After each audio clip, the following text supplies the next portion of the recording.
오늘 본문의 말씀은 교회를 오래 다니신 분들은 이렇게 잘 알고 있는 그런 내용인데요.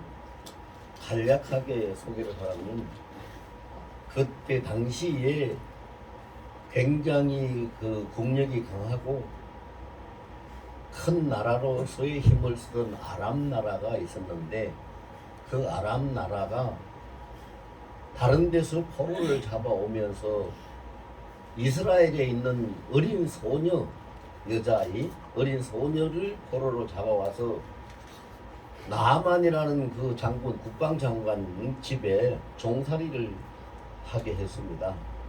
왜 그런가 하면 그 나아만은 아람 나라가 전쟁에 이기고 그 나라가 번성할 수 있도록 힘을 기를 수 있도록 한 최공신이 최고의 나라의 공신이고 또 임금 다음으로 큰 권세를 가진 자였습니다. 그러므로 그가 자기 집에 포로로 잡아온 아이를 그 종으로 둘 수가 있었지요. 그런데 그렇게 힘이 있고 그렇게 돈도 있고 부족할 것이 없을 만큼 그 삶을 누리던 그 나아만 장관이 나병이 들었어요. 나병이 들었는데 그 시대에서는 지금하고도 틀려 지금도 뭐 나병이 고치기 쉽지 않습니다만 그 시대에는 나병이 들었다 그러면 아예 고칠 생각을 엄두를 못 냈습니다. 왜?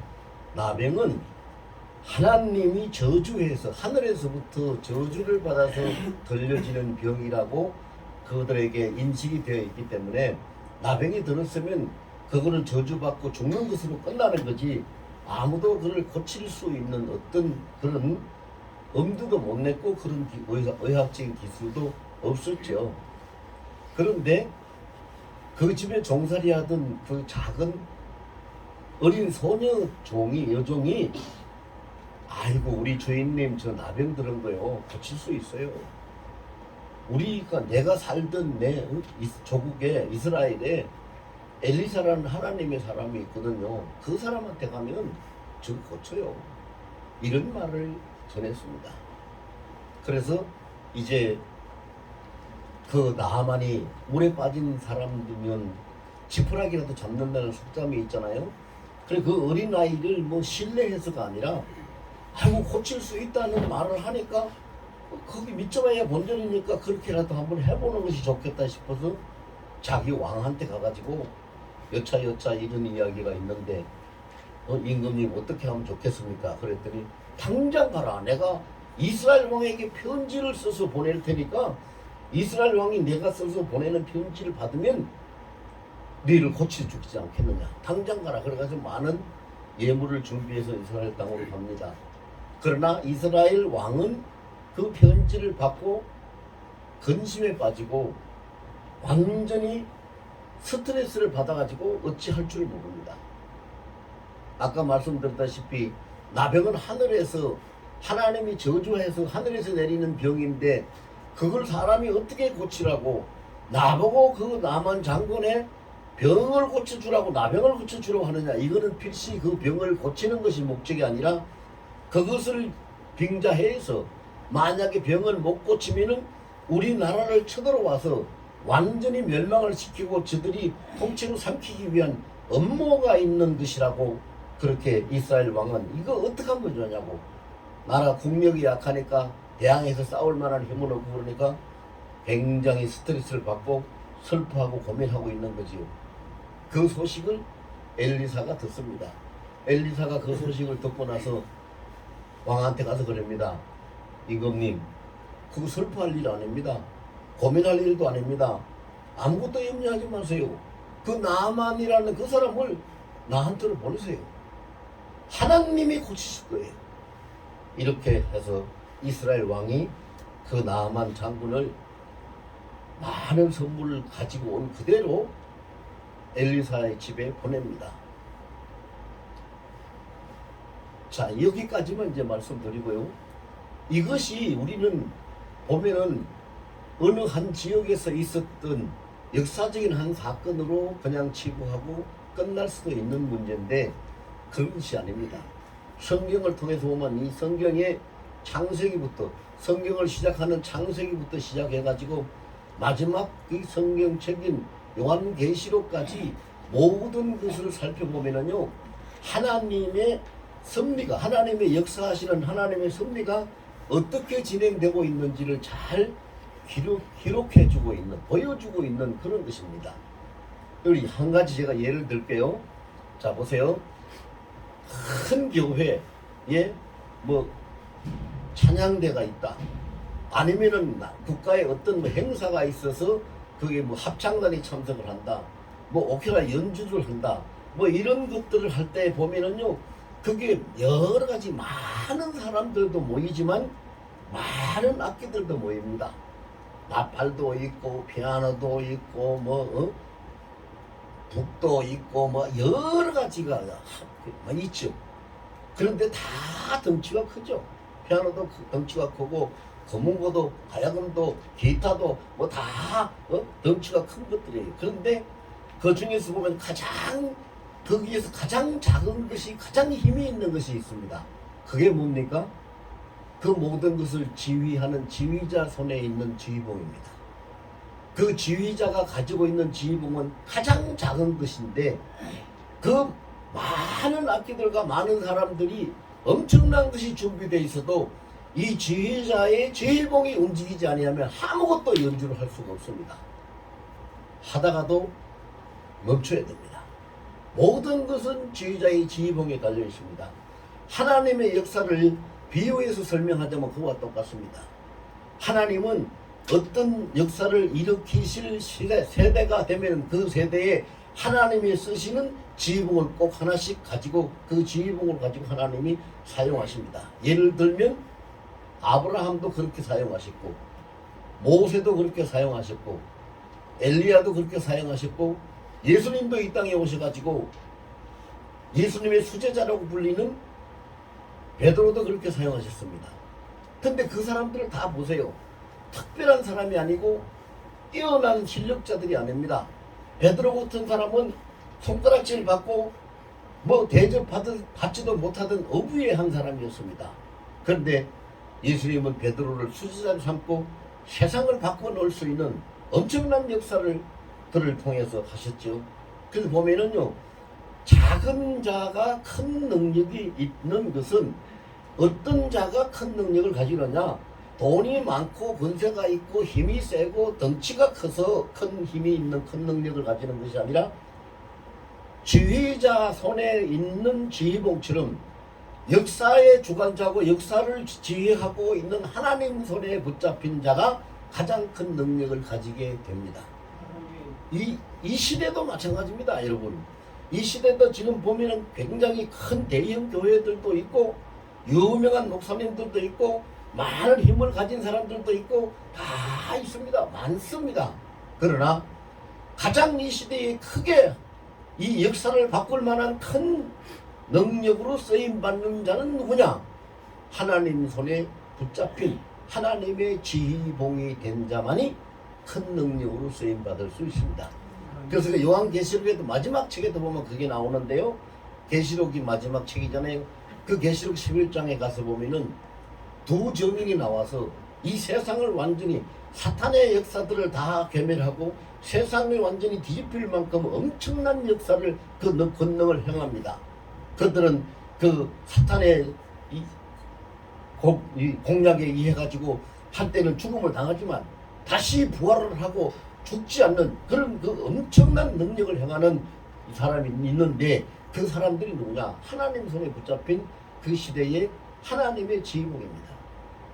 여러분, 오늘 여기 앉아서 예배 드리고 계시는 여러분들이 하나님 손에 붙잡힌 지휘봉이 되면은요, 가정을 구원하고 가문을 구원하고 교회를 일으키고 나라와 이 민족을 살릴 수 있는 엄청나게 큰 일도 감당할 수 있는 능력자로 쓰임받을 수 있다는 얘기입니다. 오늘 본문에 이 아주 어린 소녀 포로가 그 일을 했습니다. 여러분 보세요. 사람이 아무런 대책이 없어요. 어떻게 할 수 있는 방법이 없는 겁니다. 아무런 방법도 없는데 이거 뭐 무슨 길을 찾을래야 찾을 길이 없잖아요. 그런데 정말로 그 포로로 잡혀온 어린 소녀 하나가 와가지고 아이고 주인님 나병은 이스라엘 땅에 엘리사 선지자를 만나면 고칠 수 있습니다. 이런 말을 전하게 되는데 보세요. 그 어린 여자아이가 여종이 무슨 힘이 있습니까? 가장 작은 자지요. 그것도 그 나라 백성도 아니고 포로로 잡혀온 주제에 어린 나이에 그것도 여자가 아무런 힘이 없는 가장 작은 자인데 엄청난 일을 해냅니다. 그 누구도 할 수 없는 나병을 고치고 나만 장군이 치료를 받게 하는가 하면 그걸로 끝난 것이 아니라 그 나만 장군이 이스라엘 땅에 엘리사 앞에 가서 병을 고침받고 돌아올 때에 그 나귀 2마리에다가 그 땅에 이스라엘 땅에 흙을 싣고 와가지고 자기 나라에 와서 그 이스라엘에서 싣고 온 흙으로 제단을 쌓고 하나님을 섬기는 놀라운 역사가 아람 나라에 복음이 들어가고 아람 나라의 풍토가 바뀔 수 있는 엄청난 기적을 일으킬 수 있는 일을 해냅니다. 그게 어떻게 가능할까요? 아무도 할 수 없는 일이지만 사람은 방법도 없고 길도 없고 아무 대책이 없습니다. 그런데 하나님 손에 잡히니까 하나님 손에 지봉이 되니까 포로로 잡혀간 작은 여자 하나 아이가 한 사람뿐만 아니라 한 가문, 한 나라 아니면 전 세계적인 영향을 줄 수 있는 놀라운 역사를 일으켰다 하는 것이 우리가 본문을 통해서 알 수가 있는 거예요. 그럼 여러분 우리가 뭘 어떻게 해야 되겠습니까? 돈 많은 부자가 되겠습니까? 아니면은 큰 힘을 가져야 되겠습니까? 뭘 어떻게 해야 되겠습니까? 답은 한 가지입니다. 답은 하나님의 손에 지휘봉이 되자. 우리 다 같이 한번 해볼까요? 나는 하나님 손에 지휘봉이 되기 원합니다. 아멘. 그러면 됩니다. 하나님 손에 잡혀있는 지휘봉이 되면은 하나님이 나를 지휘봉으로 사용하셔서 우리 가정과 가문을 바꾸실 것이고 나를 사용하셔서 교회를 바꾸실 것이고 나를 사용하셔서 나라와 민족을 바꾸셔서 하나님의 영광거리가 되고 전 세계적으로 항상 머리가 될 수 있는 놀라운 역사를 하나님이 일으키실 것입니다. 지금 여기 앉아 계신 분 중에 그런 분이 있네요. 올해는 내가 꼭 한번 이렇게 한번 해봐야지 하는 어떤 결단을 하고 오늘 예배에 참석하신 분이 계십니다. 하십시오. 하나님 손이 잡힌 지휘봉이 되면 됩니다. 이것이 하나님을 알지 못하고 믿지 못하는 자에게는 허무맹랑한 소리와 같이 들릴지 모르지만 이거는 그 어떤 것도 할 수 없는 세상에선 감히 상상도 할 수 없는 놀라운 사람들이 말하는 기적 중에 기적이라는 놀라운 역사를 일으킬 수 있는 길이 바로 이것입니다. 그러면 하나님이 어떤 사람을 하나님 손의 지휘봉으로 들고 쓰시겠는가? 이제 그게 중요하죠. 우리가 하나님 앞에 하나님 손의 지휘봉으로 쓰임받을 수 있는 사람이 돼야 되니까 지휘봉이 하나님 손에 안 있으면 아무 소용이 없어요. 여러분 생각해 보세요. 그 수백 명이 모이는 합창단을 지휘하는 지휘자가 가지고 있는 그 손에 작은 지휘봉, 요만한 지휘봉 하나, 그것이 지휘자의 손에 있지 않고 어린아이의 손에 있다 하면은 그냥 장난감밖에 안 될 거고, 보통 사람들 손에 있다 하면은 이게 뭐야, 이거 어디서 써? 아무도 쓸데도 없네, 뭐 작은 막대기 하나 이거 어디서 쓰냐 하고 버려질 수도 있는 건데, 지휘자의 손에 있으면 놀라운 일을 해냅니다. 수백 명과 수많은 악기들이 한꺼번에 하나가 되어서 연주를 하고 엄청난 역사를 일으킬 수 있는, 그리고 그것이 하나님 앞에 영광을 돌릴 수 있고 사람들 마음을 감동시킬 수 있는 막강한 힘을 발휘할 수 있는 것이 되는 것이죠. 그러니까 지휘봉은 지휘자의 손에 있어야 됩니다. 그래서 인생을 지휘하는 지휘자는 하나님이십니다. 세상 역사를 주관하는 지휘자는 하나님이십니다. 우리의 가정과 교회와 이 나라 백성들 이 시대의 모든 일들을 주관하시는 지휘자는 하나님이십니다. 그러므로 우리가 하나님 손에 있는 지휘봉이 돼가지고 하나님 손에만 있으면 내가 작은 자라도 괜찮습니다. 나이가 많이 들어도 괜찮습니다. 몸이 약해도 괜찮습니다. 가진 게 없어도 괜찮습니다. 공부 많이 못해도 괜찮습니다. 힘이 없어도 괜찮습니다. 지휘자의 손에만 있으면 그 지휘봉은 지휘자 뜻대로 쓰여지는 것입니다. 이것이 우리가 꼭 명심해야 될 일인데, 그럼 내가 지휘자의 손에 잡혀서 지휘자 마음대로 뜻대로 쓰임받기 위해서는 어떻게 해야 되느냐. 오늘 본문에 있는 그 내용을 보면은요, 우리가 한 두세 가지를 교훈으로 받을 수가 있어요. 첫째는 뭐냐 하면, 그 이스라엘에서 잡혀온 어린 소녀 포로가 자기 주인이 나병이 들었을 때에 모든 사람들이 다 포기하고 낙심할 수밖에 없는 상황인데, 그는 아이고 내가 뭐 여자아이가 조그만 여자아이가 포로로 잡혀와서 여기 종살이하는 주제에 내가 뭘 할 수 있겠어? 내가 뭐 길이 있겠어? 내가 뭘 말해봐야 저 사람들이 내 말을 들어주긴 하겠어? 아이고 나 같은 자가 말을 했다가 괜히 시끄럽다고 이게 무슨 소리를 하냐고 야단이나 맞을지도 모를 텐데, 그렇게 생각했다면 이 어린 소녀는 아무것도 할 수 없는, 그야말로 가진 작은 자로서 가장 쓸모없는 여자아이의 종이 됐을 겁니다. 그런데 그는 그렇게 하지 않았습니다. 모든 사람이 다 근심하고 낙심하고 포기하는 상황에 이르렀지만, 그는 자기가 말할 수 있었던 것이 뭐냐, 자기 속에 품고 있던 것을 말할 수 있었습니다. 그러면 속에 뭘 품고 있었어요? 하나님을 품고 있었습니다. 하나님을 품고 있었기 때문에 그 위경 앞에서 그 말을 할 수가 있었죠. 그래서 이 어린 작은 소녀 포로처럼 우리가 항상 내 가슴 속에 하나님을 품고 사는 자가 하나님 손에 쓰여지는 지휘봉이 될 수 있는 겁니다. 무엇을 품고 있느냐가 중요하죠. 무엇을 품고 있느냐. 그래서 지금 사람은요, 자기 마음에 품고 있는 것을 생각하게 돼 있고, 그 생각을 따라서 결정하고 행동하게 돼 있습니다. 무엇을 품고 있느냐, 그것이 가장 중요한데, 이 어린 소녀는 하나님을 품고 있었어요. 하나님을 품고 있었고, 하나님의 능력에 대한 믿음을 품고 있었기 때문에 사람들은 다 포기하고 방법이 없다 하는 나병이라 하지만, 저주를 받은 병이라고 하지만, 그러나 하나님 앞에 가면, 하나님의 사람 앞에 가면 하나님 앞에서 그 병을 치료받을 수 있다는 확신을 가지고 있는 하나님을 품은 소녀의 스타일 말입니다. 여러분, 우리가 이 한 해를 시작하면서 이제 벌써 1월 달이 20일이 지나고 오늘 22일인데, 보면은요, 오늘이 설날이잖아요. 여러분, 설날 의미를 다 알고 계시지만, 설날은 참 가장 그 서러운 날이라는 뜻을 가진 것이 설날입니다. 근데 엊그저께 서울 개포동에서 불이 나가지고 가옥이 한 40여 채가 타고 그 이재민이 한 60명 이상이 났잖아요. 그 대한민국에 있는, 서울에 있는 마지막 그 판자촌입니다. 그게 그때 불난 동네가. 여름이 오면은 수해 물에 떠서 그냥 사람들이 저거 하고, 겨울이 되면은 추우니까 불을 떼 가지고 이제 하다 화재 때문에, 그래서 엄청난 일이 일어나는, 그 사람들이 맞이하는 설은 어떤 설일까요?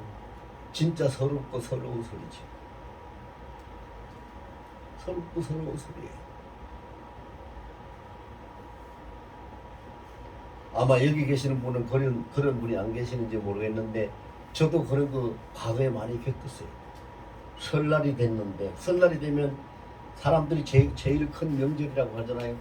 그럼 제일 큰 명절이면은 고향에 가서 부모님들한테 용돈도 드리고 선물도 드리고 함께 즐기고 해야 되는데, 갈 수 있는 형편이 못 되고 가진 것이 없는 자는 그냥 뒤쪽에 앉아가지고 눈물을 흘리고 가슴 아래만 하지 가지도 못하는 것이 설날, 그 서러움을 당하는 것이 설날이잖아요. 그런데 이런 날이라 할지라도 내가 내 자신이 그냥 있지 아니하고 내가 있는 것이 세상의 모든 역사를 지휘하고 있는 지휘자인 하나님 손에 내가 붙잡혀 있다면 모든 역사는 순식간에 바뀌어질 수가 있는 것입니다. 그래서 우리는 항상 기억해야 될 것이, 여러분, 사람이요, 우리 말에 그리 있는 것이 있잖아요. 뜻이 있는 곳에 길이 있다고 하지요. 뜻이 있는 곳에 길이 있다고 하는 말이 있잖아요. 그리고 서양 격언에 보면은 하늘은 스스로 돕는 자를 돕는다 그랬어요. 그럼 우리가 스스로 돕는 자가 되고 뜻을 가진 자가 되려면 뭘 해야 돼요? 금방 말씀드렸잖아요. 하나님을 내가 품고 있어야 돼요. 하나님을 품고, 하나님을 품는다는 것은 뭘 얘기하는 겁니까? 하나님을 품는다는 것은 하나님의 뜻을 품는 것이고, 하나님을 품는다는 것은 하나님의 능력을 품는 것이고, 하나님의 축복을 품는 것이고, 하나님의 은총을 품는 것이고, 하나님의 손을 품고 있는 거예요. 그 하나님의 전능하신 손, 하나님의 능력을 품고 있으면 그 앞에서 이루지 못할 일이 뭐가 있겠어요? 아무것도 없어요. 여러분 보세요. 아랍 나라에 잡혀간 이스라엘의 작은 여자아이가, 포로로 잡혀간 그 아이가 자기 주인 나아만 장군이 다시 돌아올 때 나귀에다가 이스라엘 그 땅에 흙을 싣고 와가지고 자기 집에 와서 제단을 쌓고 하나님께 제사를 드리고 하나님을 섬기기 시작해가지고 복음이 그 땅에 받아들여졌을 때, 그때에 그 소녀에게 일어난 일이 어떤 일이 일어났을까요? 한번 상상을 해보세요. 나만으로 봐서는 그 소녀는 생명의 언원이 되고, 아랍 나라로 봐서는 하나님의 나라가 세워지는 가장 크고 놀라운 역사를 일으킨 장군인데, 감히 상상도 할 수 없는 이 역사가 일어나는 거잖아요. 하나님을 품고 사는 자, 하나님 손에 붙잡힌 지휘고. 우리 다시 한번 해봅시다. 저를 따라서 해봅시다. 나는 하나님을 품고, 하나님 손에 지휘봉으로 살기를 원합니다. 아멘. 하나님 손에 지휘봉이 되면은요, 하나님이 지휘하는 대로, 하나님이 역사하시는 대로 일은 이루어져요. 모든 것이요. 왜? 하나님은 절대 권능을 가지신 분이고 역사의 주인이시거든요. 창조주 하나님이시고 역사의 주인이시니까 그분이 원하는 대로 다 이루어지는 거죠. 성경을 보면 다 그렇게 하셨어요. 하나님이요. 아까도 잠깐 제가 말씀을 드렸습니다마는, 하나님이 모세를 그 손에 지휘봉으로 잡았을 때는 지팡이 하나 들려서 애굽 땅으로 보내가지고 그 엄청난 이스라엘 백성들을 출애굽시킬 때 하나님이 사용하시는 하나님 손의 지휘봉의 모세 때문에 그렇게 했고요. 여러분 보세요. 그런 사람이 한두 사람이 아니잖아요. 열왕기상 17장에 보면 다윗이라는 소년, 양치는 소년이에요. 양치는 소년이 도저히 대책이 없고 이제는 나라가 완전히 망할 수밖에 없는 풍전등화 앞에 있는 이스라엘을 블레셋의 그 골리앗이라는 거장 앞에서 하나님 손에 붙잡히는 지휘봉이 되니까 골리앗을 죽이고 그 블레셋을 패전국으로 만들고 이스라엘이 갑자기 승리하고 완전히 전화위복이 되어버린 놀라운 역사가 일어나잖아요. 우리가 내 힘으로 살려고 하면 안 되죠. 내 힘으로 살려고 하면 안 돼요. 그런데 절대 전지전능하시고 권능자이신 하나님 손에 붙잡혀서 사람은 평생 쓰이면 쓰임받으면서 살아요. 모든 사람이 다 그렇습니다. 직장에 가는 사람은 직장에서 쓰임받고, 자기 이 사회에서 보면은요 다 쓰임받고 살죠. 그래서 그 주인이 누구냐? 사람이 주인인 사람도 있을 거고, 돈이 주인인 사람도 있을 거고, 권세가 주인인 사람도 있을 거고, 쾌락이 주인인 사람도 있을 거고, 그 주인의 손에 붙잡히는 삶을 살고 그 주인이 지휘하는 대로 삶을 살면은 결국은 멸망당하고 그 지휘봉은 쓰레기통에 버려질 수밖에 없는 아주 피폐한 삶이 되고 말죠. 그런데 생명을 창조하고 생명을 살려내고 정말로 놀라운 역사를 일으키는 하나님 손에 붙잡힌 하나님의 지휘봉이 되면 우리는 사망 권세까지도 이기게 되고 영생도 얻게 되고 영원한 영광의 나라에 들어가는 놀라운 복을 받을 뿐만 아니라 영광의 나라에서 우리 주님과 함께 영원토록 왕노릇하는 놀라운 영광을 입는 그런 사람들이 되는 것입니다. 두 번째로 이 어린 소년은 어떻게 했습니까? 이 어린 소년은 자기가 어디서 어떤 형편에 처해 있든 간에 자기 입장을 생각하지 않았어요. 아까도 잠깐 말씀드렸지만은요, 이 소년의 처해진 입장은 뭡니까? 남의 나라 아람 나라의 포로로 잡혀가 있는 나이 어린 여자의 포로입니다. 어린 소녀 포로예요. 그 주제에 뭘 할 수가 있겠어요? 아무것도 할 수 없어요. 그냥 주인이 뭐 시키면 예하고 그냥 해야 되는 그런 처지고, 주인이 죽이면 죽는 거고 살려주면 사는 거고 생사 문제도 주인의 손에 달려있을 뿐이지 아무것도 할 수 없는 그런 처지인데, 그런 처지에서 이 어린 소녀는 해낸 일이 있죠. 한 가지를 해냈어요. 뭘 해냈어요? 복음을 전했어요. 우리 주인이 엘리사 앞에 가면은 그 나병이 고쳐질 수 있다는 하나님의 능력을 알려주는 복음을 전했다. 그래서 전천후의 복음을 전하는 열정이 그에게 있었죠. 여러분, 우리는 이거 꼭 기억해야 돼요. 꼭 기억해야 됩니다. 여러분, 마태복음 16장 19절에 보면은요, 예수님이 그렇게 말씀하셨어요. 천국의 열쇠를 너에게 주노니 네가 땅에서 무엇이든지 풀면 하늘에서도 풀리고 땅에서 무엇이든지 매면 하늘에서도 매이리라. 그 말씀의 뜻이 뭡니까?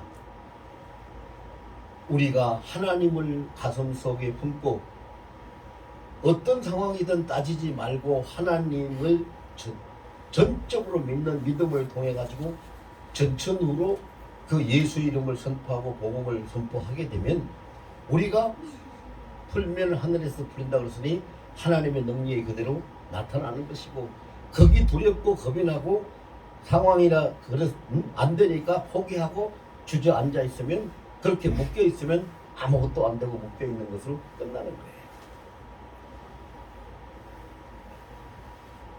그리고 이 여자아이가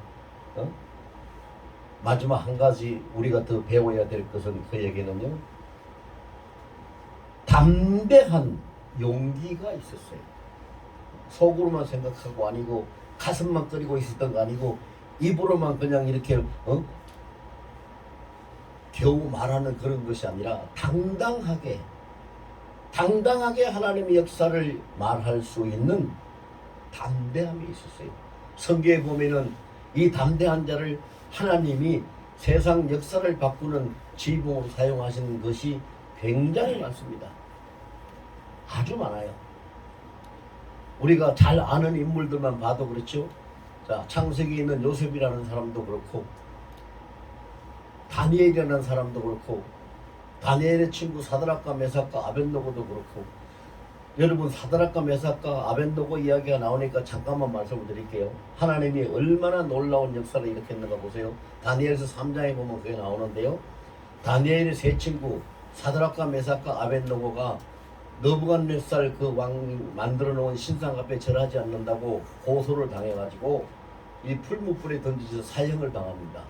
그 느부갓네살 왕이 얼마나 화가 났는지 풀무불을 평소보다 7배를 더 뜨겁게 하라 그랬고, 그래가지고 7배를 더 뜨겁게 불을 지펴가지고 그 사람들 그들을 꽁꽁 묶어가지고, 아니 풀무불에 집어넣는 걸 뭐 안 묶으면 뭐 살아나오겠어요? 근데 혹시라도 모르니까 꽁꽁 묶어서 손발 움직이지 못하도록 꽁꽁 묶어가지고 풀무불에 집어 던졌는데, 그것을 집어 던진 그 군사들은 그것을 집어 던지다가 옷에 불이 붙어가지고 다 타서 죽었어요. 얼마나 불이 맹렬하고 뜨거운지. 그런데 그 속에 던져진 사드락과 메삭과 아벳노고는 풀무불에 던져지자 말자 그 몸의 결박이 다 풀려졌고 예수님하고 손을 같이 잡고 네 사람, 예수님 한 분하고 그 셋하고 넷이서 불소에서 탄광순례를 하듯이 빙빙 돌면서 자유로운 몸으로 움직이는 것을 느부갓네살이 왕이 봤어요. 그래가지고 그 왕이 놀래가지고 저게 뭐냐, 저게 뭐냐, 저게 도대체 뭐냐?